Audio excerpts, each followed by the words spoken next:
Sira ba o hindi gumagana ang iyong headlight at ang iyong taillight? Wala ka bang side mirror? Wala ka bang busina sa iyong motor? Nagmamaneho ka ng hindi nakasapatos? Nagmamaneho ka ng hindi naka-helmet? At kung ano-ano pang mga violation. Kaya naman kung gusto mong malaman kung magkano nga bang yung babayaran kung sakaling ikaw ay matsyempohan sa checkpoint na hindi mo alam meron ka na palang violation, para sa iyo ang video na ito. Dahil pag-uusapan natin ang mga LTO violation at ang mga penalty nito.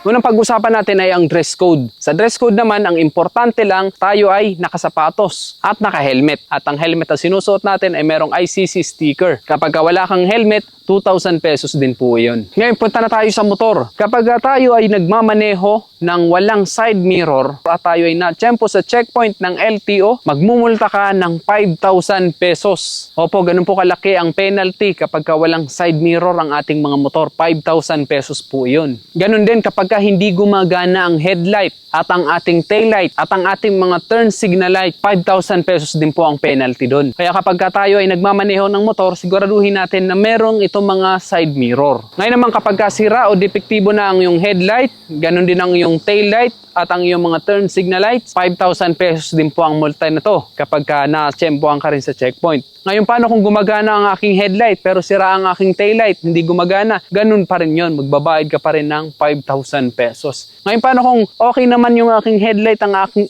aking taillight pero yung aking mga turn signal lights ay hindi gumagana? 5,000 pesos pa rin ang babayaran mo doon. Kaya kailangan lahat ng lighting system ng ating motor ay gumagana para hindi tayo magka-penalty o hindi tayo magbayad ng multa dahil napakalaki ng 5,000 pesos. Ganun din kapag wala tayong busina, 5,000 pesos din po iyon. Kapag mahina ang preno, additional 5,000 pesos na naman yun. Kaya kailangan talaga lagi natin i-check kung gumagana ba ang ating busina, okay pa ba ang preno, makapit pa ba. Kailangan na kailangan yan para dahil para din naman sa ating safety yan. Bawal din ang pagbabago ng kulay o pagre-repaint ng ating motor ng basta-basta. Meron itong proseso para maging legal ito. At kapag hindi legal o walang papeles, hindi mo ito iprinase sa LTO at HPG, magbabayad ka ng 5,000 pesos na penalty. Ngayon, paano naman kung wala kang dalang ORCR, nakalimutan mo, magpe-penalty ka ngayon ng 1,000 pesos. Paano naman kung expired na ang iyong ORCR o ang iyong rehistro? Mas mabigat ito dahil 10,000 pesos ang babayaran mo. Para naman sa lisensya, kung nagmamaneho ka ng motor at nakalimutan mo ang iyong lisensya,